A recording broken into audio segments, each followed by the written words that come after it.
Okay, class. Let's come back to the lecture. So yesterday we completed chapter number 4 and chapter number 3. Okay, and today we are going to start chapter number 5. Inshallah. Okay. So today our lecture will be 2 hours, and the hour is starting now at 1:10. So that means we will be finishing by 3:10 inshallah. Okay, just to give you a small recap of what we have been doing in the heat and mass transfer, the first portion is conduction, and we are studying conduction. Okay, so in the conduction, it was divided into 4 chapters: chapter number 2, 3, 4, 5. Okay. So chapter number 2 was the introduction for conduction, where we developed the main equation for conduction. Okay, and the main equation, the heat diffusion equation for conduction, was Q dot plus dou by dou x, K dou T by dou x, plus dou by dou y, K dou T by dou y, plus dou by dou z, K dou T by dou z is equals to rho Cp dou T by dou time. Okay, so this is the main heat diffusion conduction equation. This equation we developed in the introductory chapter for conduction, which is chapter number 2. Okay, after that, in chapter number 3 we studied one-dimensional steady state heat transfer. Okay. Then in chapter number 4 we studied two-dimensional steady state heat transfer. Now what we are going to do is we are going to study this, which is chapter number 5, which is the transient conduction. Transient conduction means now from steady state we move towards the unsteady state. Okay, so transient is the same as unsteady, means something changing with time. Okay. So since we are studying unsteady state heat transfer, so from the previous chapters, all this temperature by dou time, this term was not there. This term was equal to 0 because it was steady state in chapter number 3 and 4. But in this chapter, this term will be there. Okay. So now we will have temperature change with time. Okay. So that's the main thing. So now we will have this term with us. So this is the transient conduction. Okay, this is a small introductory theory about it. You can go through it yourself. Okay. Now let's come over to it. What are the techniques that are used to solve the problems for transient conduction? Okay. We have several solution techniques. Okay. The first one is the lumped capacitance method. Okay. We are going to study the lumped capacitance method. So lumped capacitance method is basically an approximation technique. Okay, you know, if we have to solve complex problems, the first way is that we make some approximations and try to simplify our problem and solve it. Okay, so this is a simplification technique, the lumped capacitance method. Based on this technique, we simplify our complicated problem and make it easy to be solved. Okay, yeah, obviously it requires certain since some approximation is applied, so there will be a certain level of error in the answer, in the solution. Okay, but we have to make we will apply some check and balances to ensure that the error is minimum. Okay, anyways, this is the first method, the lumped capacitance method. Then you have the second, which is the exact solution. Now exact solutions are there, but exact solutions are not easy, okay, to go through. So we're gonna deal with one special case of the exact solution. We are not going to cover the complete exact solution. And then obviously we have the finite difference method, which is the numerical technique, like we covered in chapter number 4. So we can numerically solve the transient problems as well. So a problem in which temperature is changing with time, we can solve this problem numerically as well by using the finite difference method, energy balance method, things like that. Okay. So anyways, this topic is there in your textbook, but we are not going to cover it as a part of these lectures. If you want to go through it, you can go through it yourself in the textbook. Okay. So we will focus over the lumped capacitance method and then a small part of the exact solution. Okay. So now let's move further. Lumped capacitance method. Now what is a lumped capacitance method? First of all, we need to understand what is a lump. Lump is an English word and it means a solid mass. Sometimes you have milk and some cream come over the top, you stir the milk, the cream form a lump. So lump means you have some solid parts joined together, okay, form the solid entity. So lump means something solid joined together, okay. So lumped capacitance method, capacitance means the thermal capacity of this thing, something, okay. So basically what we do is that we have a body, suppose we have a body, and if the body behaves as a lump, now we have a solid body, and if we assume that the body behaves as a lump, that means this body will behave as one unit, as one group. And what does this mean? This means that the temperature of the whole body is uniform. The temperature of the whole body is uniform, same. So if I pick any point in the body, suppose the body, this point is at 15 degree, then this is also 15, this is also 15, this is also 15, 15, 15. The whole body is at the same temperature. The whole body behaves as a unit, as a single body. And it's not that there is any temperature gradient within the body. There is no temperature gradient within the body. The whole body has the uniform temperature. If this is the case, then the body behaves as a lump, as one unit. Okay? Now this is one of our assumptions. Now what we assume is that if the body is behaving as a lump, now suppose if I heat the body at the bottom, at one point, suppose I heat the body at this point. So what we assume is that normally the temperature would rise first of this part, and then this temperature rise will spread. But in reality, in lump, what we assume is that the temperature spread is so quick that it will not be like the first this part will become 16 degree and another is 15. The whole temperature of the body will rise together. The heat transfer is so quick that the temperature of the whole body either will rise together or will fall together. But at any instant, there will not be any temperature gradient within the body. Okay? So a lump means a solid body in which there are no temperature gradients. A lump means a solid body in which there are no temperature gradient. If you supply heat to any part of the body, the temperature of the whole body will rise together. And if you take heat from any part of the body, the temperature of the whole body will drop together. Okay? So there will, at any instant, there will not be any temperature gradient within the body. If this is the property of a body, then that body can be considered as a lump in this case. So do you understand what does the lump means here? Okay, lump means, okay, if I heat the body at one point, the heat will be distributed. Okay, so the distribution of heat is done by what phenomena? What kind of heat transfer phenomena will cause this distribution? It will be conduction. Okay, but what we are assuming is that there is no resistance, there is no conductive resistance within the body, so the conduction is so quick that the heat is distributed in an instant. So that means the heat which is supplied to any point is distributed in the whole body at the same instant, because there is no resistance within the body, there is no conductive resistance. So the whole body behaves as a lump, as one unit.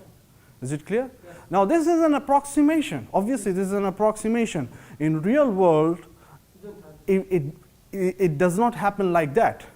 But in real world, most of the times we have metals which has very high thermal conductivity, and while they could be approximated as a lump. So if you change the temperature at any point in the body, the temperature distribution will be very quick. Very low. The temperature distribution within the body, because normally the metals have very high thermal conductivity, and the transfer of heat energy within the metal is very quick. So we can assume that normally the metals behave as a lump. Okay? Obviously, this is an approximation. This is an approximation. So we will have error in our result. But if we have a body which has very low internal conductive resistance, then the error will be very less, considering this approximation. Okay? So before going into detail, so first thing is that you understand what does a lump means. So do you understand what a lump means? So lump means when a body behaves as a single unit, okay, no matter how big it is. But if it is behaving as a single unit, and behaving as a single unit means there is no temperature gradient in the body. The whole body, if you put 10 thermometers at different points, all the thermometers will give you same reading. And if you change the temperature at any point, the change in temperature, all the thermometers will give you the same change in temperature at the same time. There is no temperature gradient within the body, right? If this is the case, then we call this thing as a lump, okay, in the heat transfer terminology here. Okay. So now in the lumped capacitance method, the essence of lumped capacitance method is the assumption that the temperature of the solid is spatially uniform within the space, within the x, y, z direction. The temperature is uniform, spatially uniform. That's the main assumption of the lumped capacitance method. Okay? It's spatially uniform at any instant during the transient process. So suppose if I have a ball, suppose if I have a container of water, okay, the water is at 25 degrees centigrade, and I have a ball which is at 100 degrees centigrade, and I throw the ball within the water. Okay, so what will happen? The ball is heated, so energy will be transferred from the ball to the water, and the ball temperature will drop. Now what we assume is that when the ball temperature is dropping, if the ball is behaving as a lump, then the temperature of the ball within the ball itself is uniform. So when it drops from 100 to 99, the whole ball is at 99. When the ball drops from 99 to 98, the whole ball is at 98. So there is no temperature distribution within the ball. It's uniform. There is no temperature gradient within the ball. Okay? So this is our main assumption here. So basically, if you see here, we want to find, now look at the heat diffusion equation. We want to find T as a function of, if we consider this as our general equation, so we want to find T as a function of x, y, z, and time, right? We want to find T as a function of x, as a function of y, as a function of z, as a function of time. But if we say that T is not varying with x, y, and z, so now T only becomes a function of time. We simplify our problem. The partial differential becomes the complete differential. Okay? So now it's not varying with x, it's not varying with y, it's not varying with z, only it's varying with time. Is it clear? So that's the thing. This assumption could be seen in case of a copper ball. Copper is among the metals, copper is a metal which has a very high thermal conductivity. Okay, so within the copper ball, the temperature gradient will not be there, and it will be uniform. Temperature will be uniform throughout. However, if you have a roast beef, this assumption cannot be applied on the roast beef. Obviously, its skin surface temperature would be very different from the core temperature. Its thermal conductivity is nowhere near copper. Okay, so you cannot apply this logic over here, but here it could be applied. Okay.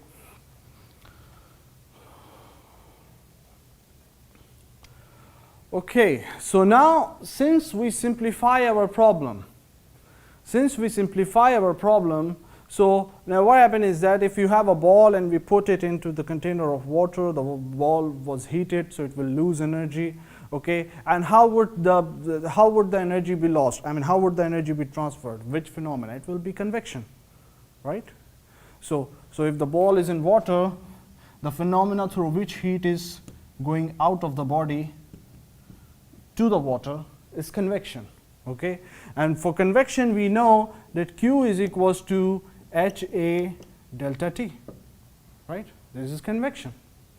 Okay, now the amount of energy, now let's apply the first law of thermodynamics. Amount of energy lost by the body will be, or the amount of energy convected, E out, will be equal to the amount of energy drop in the body. Okay, so we have, if we apply the first law of thermodynamics, we have E in minus E out plus E generated is equals to E stored, right? So we don't have anything generation. We don't have any energy generation within the body. If the ball was heated, so there is no energy in as well. The energy will go out of the ball. Nothing will come in. So there is no. So amount of energy out is equals to amount of energy stored. So this is negative sign here. So you can say it comes E out is equals to negative E stored. So the amount of energy going out from the body is equal to the drop in the energy content of the body. Okay. So drop in the energy content of the amount of energy going out is what? This is by convection. So this is this thing, right? And energy content of the body can be represented by mc delta T, right? M dot C delta T, or I can write it as mc delta T over time. Okay. So this Q is equals to this Q. So this is the E out. E out is by convection, and how much is the energy content drop based upon how much is the temperature drop. Okay, and how much is the temperature drop? So based on the how much temperature drop, we have drop in the energy content as mc delta T upon T. Okay, so now we can equate it, and our equation becomes, our main equation becomes negative HAS T minus T infinity is equals to rho VC dou T by dou T. Okay, this is HA delta T. HA, which area? It will be the surface area, right? HA delta T. T will be T, the temperature of the ball minus temperature of the water, is equals to mc. Now mass is what? Mass can be represented in terms of the density rho V, right? So rho V C, and then it's dou T by dou T. Yes. Doctor, E out here, why it's by convection, not conduction? E out is by convection because amount, look, obviously till the surface it is by conduction, but from the surface to the water. Okay, so because it's in the water? It's because it's in the water. So the amount of heat transferred from the solid body to the liquid body will be by convection, right? How does energy is transferred from solid to liquid? It is by convection. Okay. So this becomes our main or fundamental equation. This becomes our main or fundamental equation for transient problem with an assumption that the body is behaving as a lump. So you understand how does this equation come? This equation comes because now our temperature is only dependent upon time. So we do not have to worry about these terms.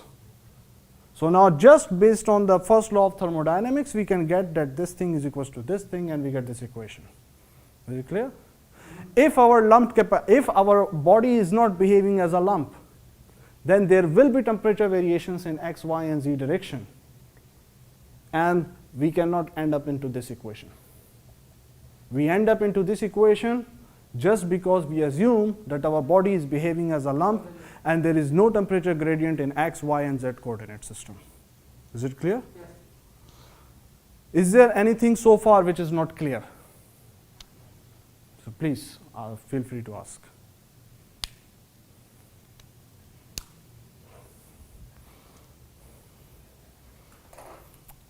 Saud, Bilharis. Anything? That use related to our That's energy content from where we get mc delta t. Okay. So energy of a body is mct. Change in energy in the body is mc delta t. Okay. Per unit time is mc delta t per unit time. Okay. Mass can be written as density into volume. Okay.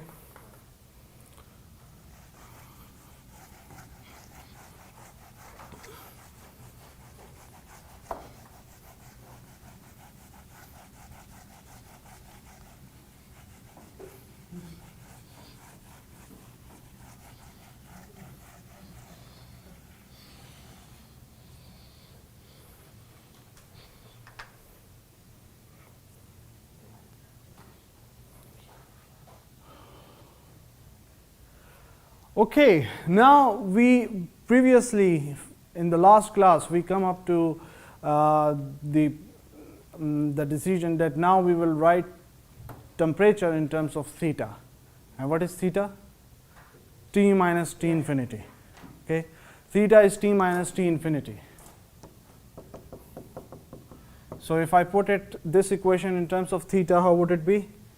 So it will be negative HAS theta equals to rho VC. If theta equals to T minus T infinity, then d theta by dt is equals to dt by dt, right? Because this is a constant. Yes. Okay, so I can write here dava theta by dava t, right? So now this becomes our equation. Okay, I can put theta on one side. So I can replace this HAS from here to here. Okay, it becomes this equation. Okay, this is the same equation we have in here. Okay, now I can put theta on one side, and I can replace this dava by dava t with theta from here to here. Okay, so now it becomes dt negative dava t equals to rho v c upon HAS d theta by theta, right? You get this thing. Now we can integrate it.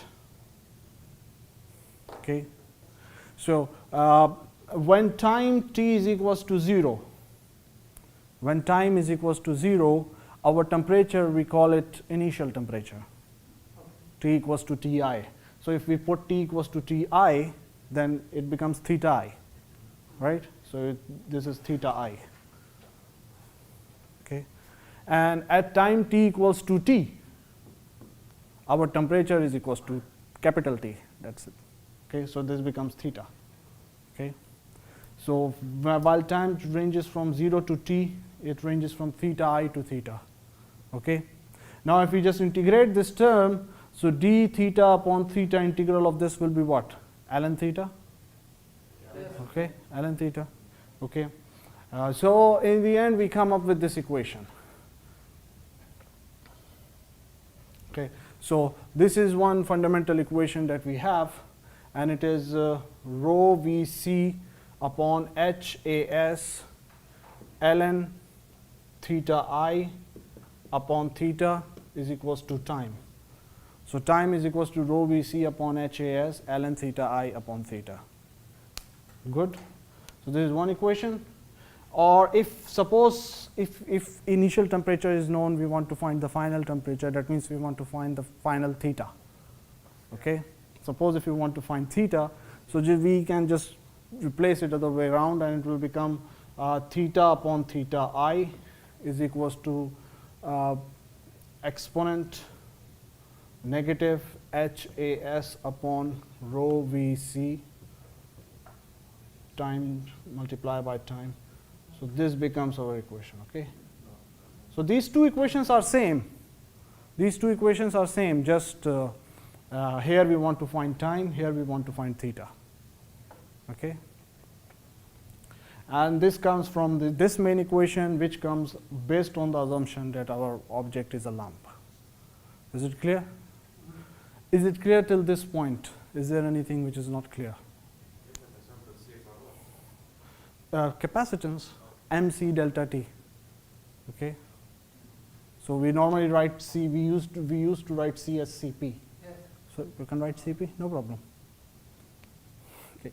In one book they write CP, in another book they just write C, but it's the same thing. And if you remember in thermodynamics, we studied that for solid, CP and CV are same. It's just C. I don't know whether you remember it or not, but we studied that in solids. In gases, CP and CV are different. Yeah. I But remember that. yeah, okay. That's clear then. Okay. Anyways, let's move forward. Okay, this is the same thing, the same derivations that I've done here. Yeah, so it's the same proof done in my own handwriting. Okay, so we start from here, the main equation developed, then put in the form of theta, then integrate it. Okay, t equals to t0, theta t equals to ti, so theta I t, and substitute everything. We get up this thing.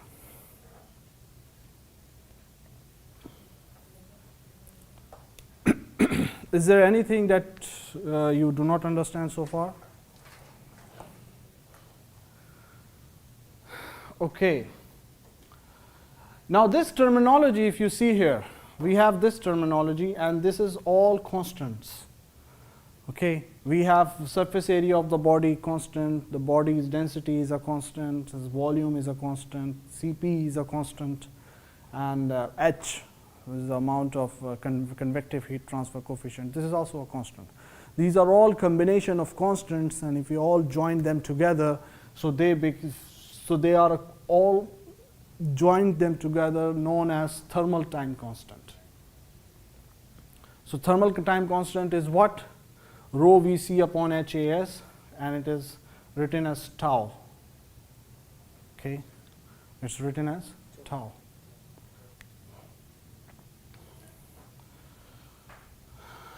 Its unit is second. Its unit is second because theta unit is Kelvin, and this is also Kelvin. Kelvin upon Kelvin, that's a unitless term. So if this time is second, then the combination of these units will also give you second. So thermal time constant has a unit of second. Now this thermal time constant is an important parameter, okay? And if you see here, it is composed of two things, okay? It is composed of 1 upon HA and composed of rho Vc. Now 1 upon HA is a resistance. That's the convective resistance, right? So that's the R, thermal convective resistance. Okay, not within the body, outside the body. Within the body, we've already determined that since it is a lump, so there is no resistance. Okay, and then this C is the capacitance term. Okay, but this C is of the body, the thermal capacity of the body, how much heat can be stored within the body. Okay, so this is basically a combination of R and C, where R is 1 upon HA and C is rho Vc, okay, capital C. That's the thermal capacitance. So RT is the resistance to convection, heat transfer, and CT is the lump thermal capacitance of the solid. Any increase in RT or C will cause a solid to respond more slowly to changes in its thermal environment. So if the resistance will increase, then it will make the heat transfer to become more difficult. Similarly, if the thermal capacitance of the body will increase, this will also make the heat transfer to become a bit more difficult. The body will not lose energy quickly because the body has more power to store energy. Okay. So this behavior is analogous to, anyways, this is something you can read it yourself. Now there is one thing, if you see here, if we want to draw theta against time, or if we want to draw theta upon theta I against time, okay. So initially what will be the case? initially our temperature is initial temperature. Okay, so on the initial case at time t0, our theta upon theta I will be what? Our theta is t minus t infinity, but initially our t is ti. So this becomes theta I. So theta I upon theta I is 1, right? So at time t0, it always starts at 1. Okay? And then what happens is that suppose you put the ball into the water and you keep it for a very long time. So after a very long time, the temperature of the ball will become equal to the temperature of the water.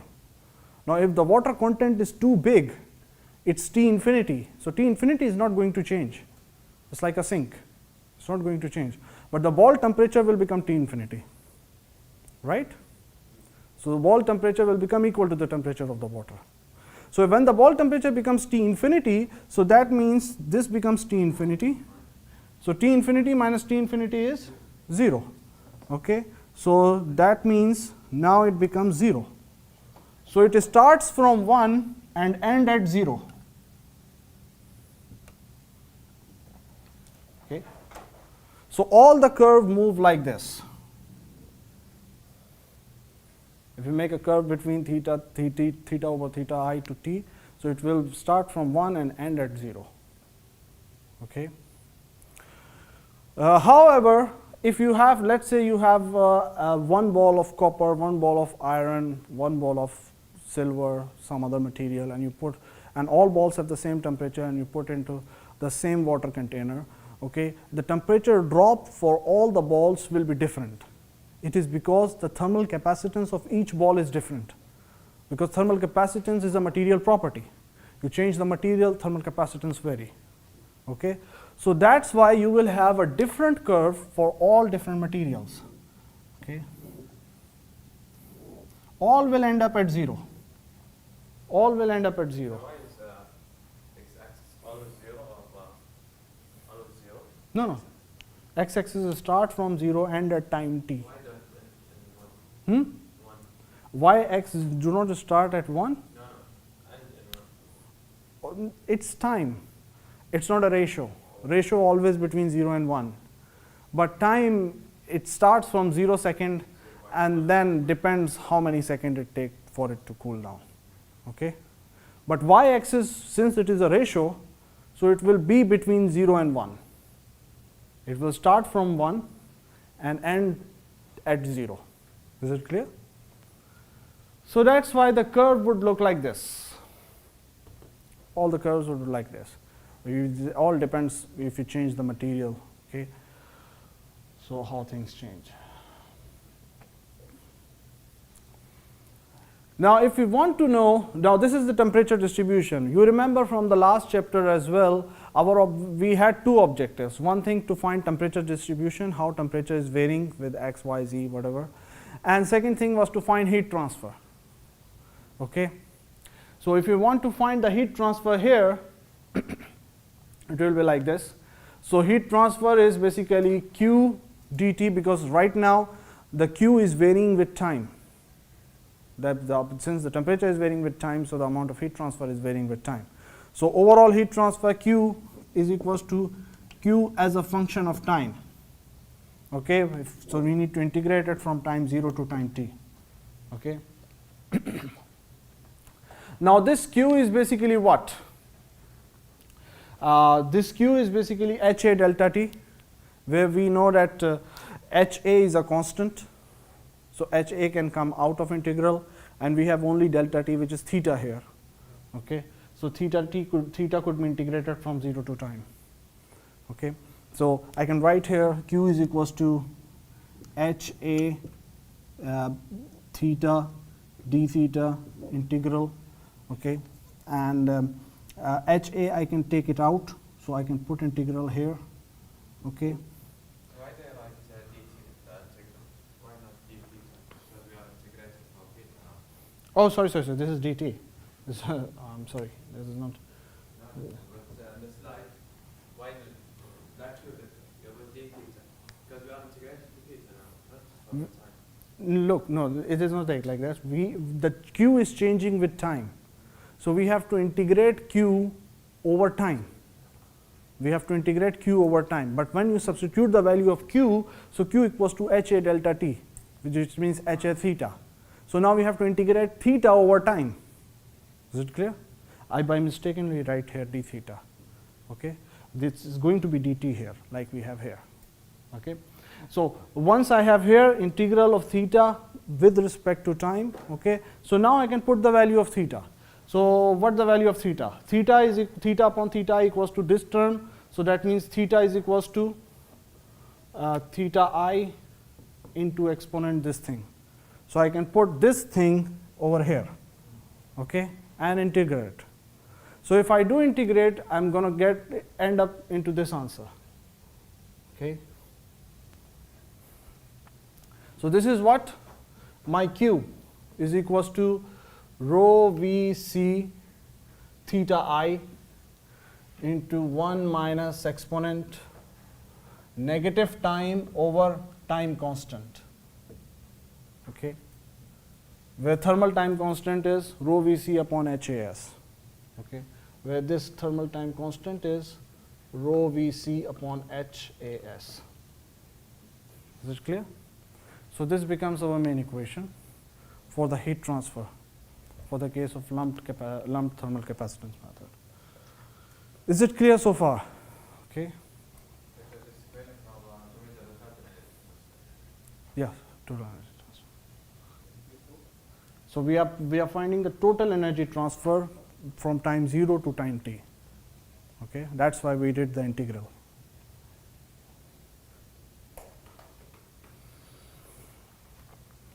Clear.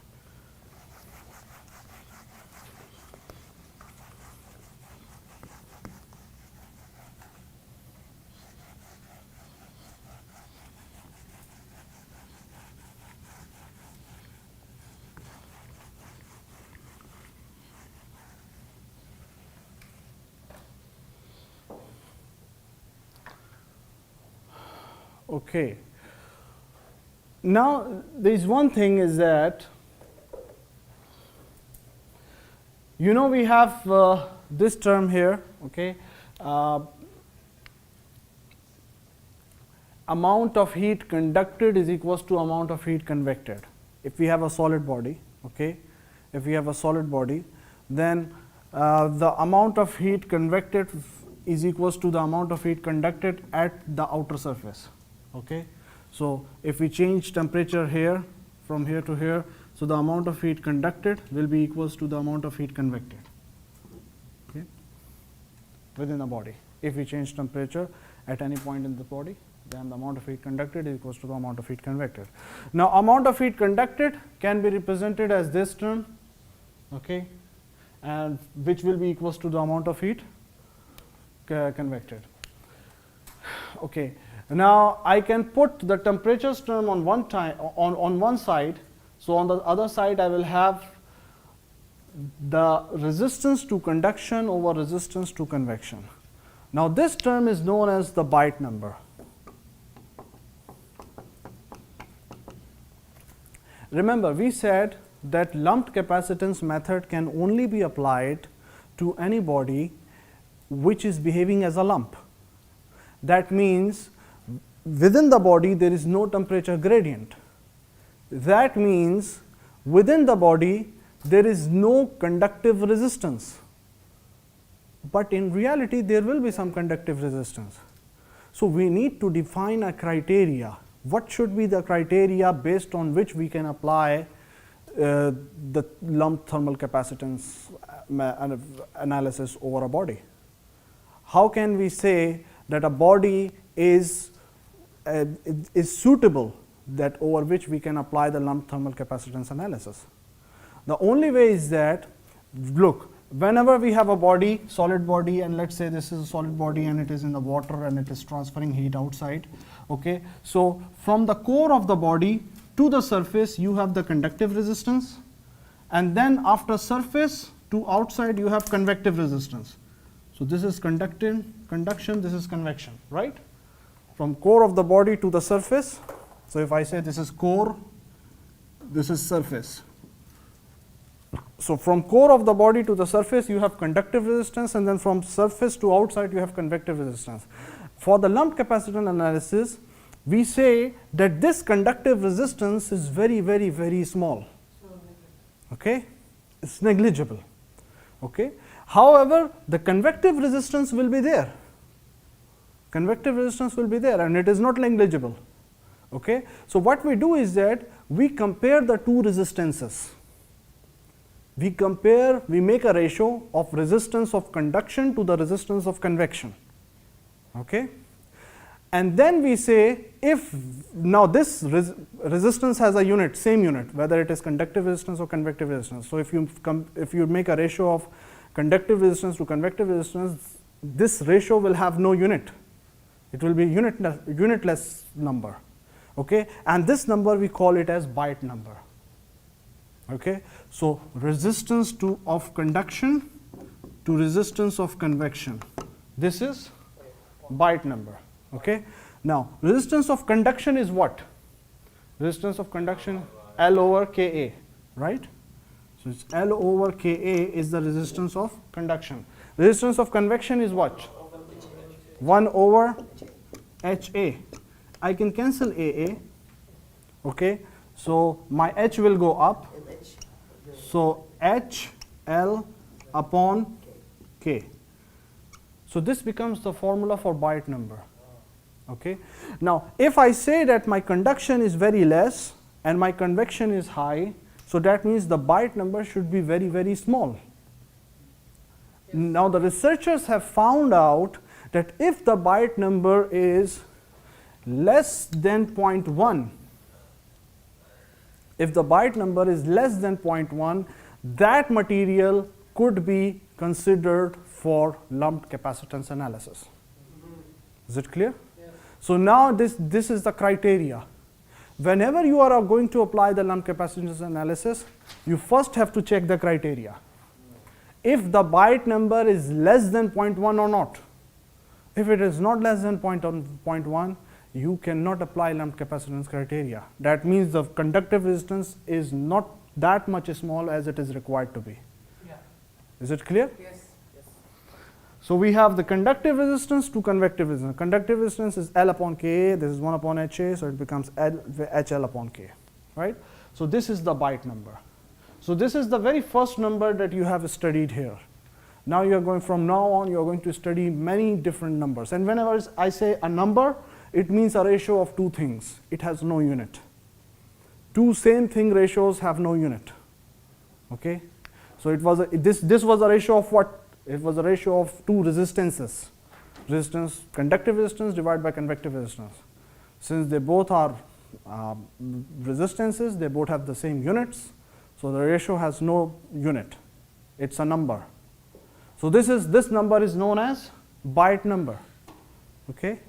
So this is the very first number that you have studied, and you will study many numbers.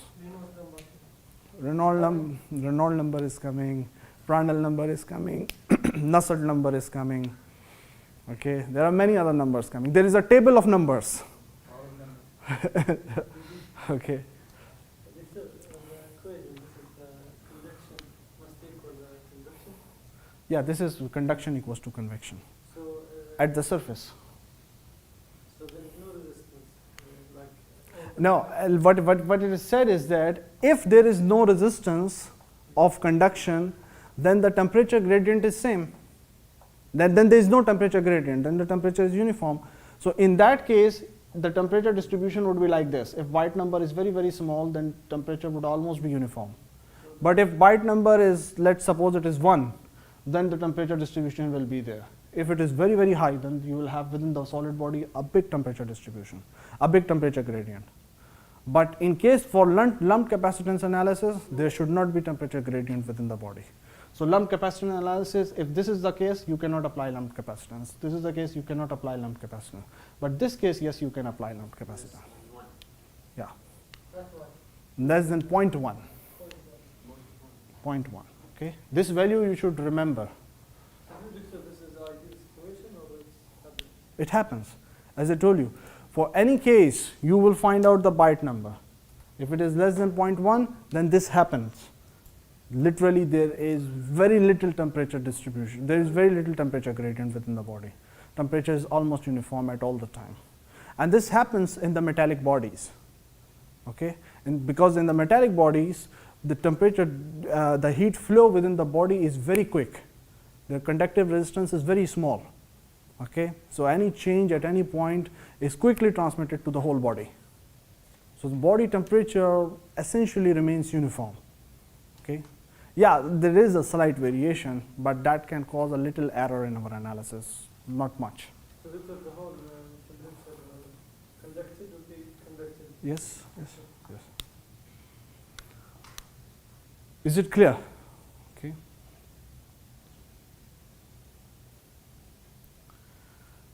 Now the byte number has this formula, HL upon K. Okay. Here remember one thing, sometimes students do this mistake. This K is of solid. Okay. This K is of solid body.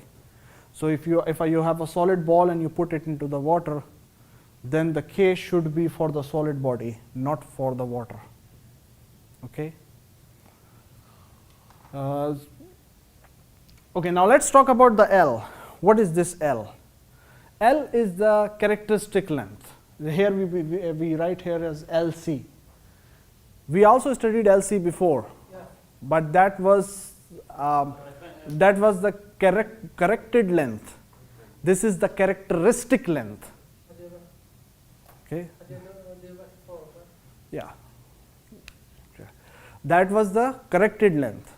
Here it's the same symbol, but this is not the corrected length, this is the characteristic length. As is written here, characteristic length of the solid. Okay. If you have a plane wall, then characteristic length is the length in the direction of flow. Okay. So if your flow is like this, if your flow is like that, then this is the characteristic length. If your flow is like this, then this is your characteristic length. If your flow is like this is your characteristic length. Is it clear? It's always in the direction of flow. Okay. So if it is a plane wall, but if it is not a plane wall, if it is a long cylinder or the sphere, okay. So in that case, the formula of LC is volume upon surface area. Okay. So for the case of a cylinder, what is the volume of the cylinder? The volume, the length by cylinder by the Pi r square L. You saw the slide, huh? Okay. Volume of a cylinder is pi r square L. Okay. That's the volume of the cylinder. Okay. What is the surface area of the cylinder? Pi dl. Okay. So it's, you can say 2 pi r L. Okay. So L will cancel, pi will cancel, this r will cancel with this, so it becomes r upon 2. So characteristic length for a cylinder becomes r upon 2. Characteristic length for a sphere becomes r upon 3. What is the volume of the sphere? 4 upon 3 pi r cube. Yes. Okay. So volume of the sphere is 4 upon 3 pi r cube. What is the surface area of the sphere? Just like square. 4 pi r square. Yes. Okay. So if you cancel other terms, you will find out it becomes r upon 3. Okay. So that's the characteristic length for sphere, that's the characteristic length for cylinder. For the plane wall, it's simple. Characteristic length is in the direction of flow. Okay. Okay, this is, you just read yourself. Okay, now we have another number. We call it as Fourier's number. We have a lot of time. Okay, we call it as Fourier number. Okay, Fourier number is what? Okay, basically, you know, we had this terminology HAST over rho VC. Okay, so we had this terminology here somewhere written. Yeah, HAST over rho VC. Okay. So this V upon A is the characteristic length. I can put here LC. Okay. Now after that, I can simply replace the other terms. I can multiply and divide by LC, okay, and multiply and divide by K. So I'll have this term as alpha here, okay. This HLC upon K will be the Biot number, and alpha T upon L square, this term will be known as the Fourier number, okay. So basically, you know your main formula for, I dropped that formula, I think. The main formula for temperature distribution was this, okay. So within this formula, this term is a combination of Biot number multiplied by the Fourier number, where Fourier number is basically alpha T upon L square. Alpha is what? Thermal diffusion, K upon rho Cp. We studied that in the very first chapter, okay. So Fourier number is a measure of heat conducted through a body relative to the heat stored. Okay. So Fourier number deals with the properties of the body, how much heat can be conducted by the body divided by versus how much energy can be stored by the body. So if the heat is coming to the body, how much of it will be conducted compared to how much will be stored by the body. Okay. That's the Fourier number. That's the physical significance of the Fourier number.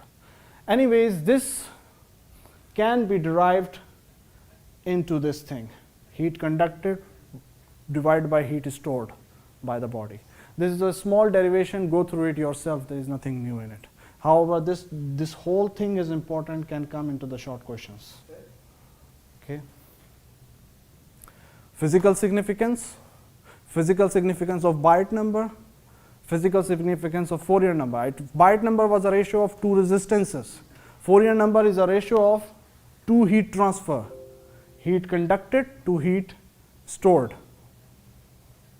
Okay, heat conducted to heat stored.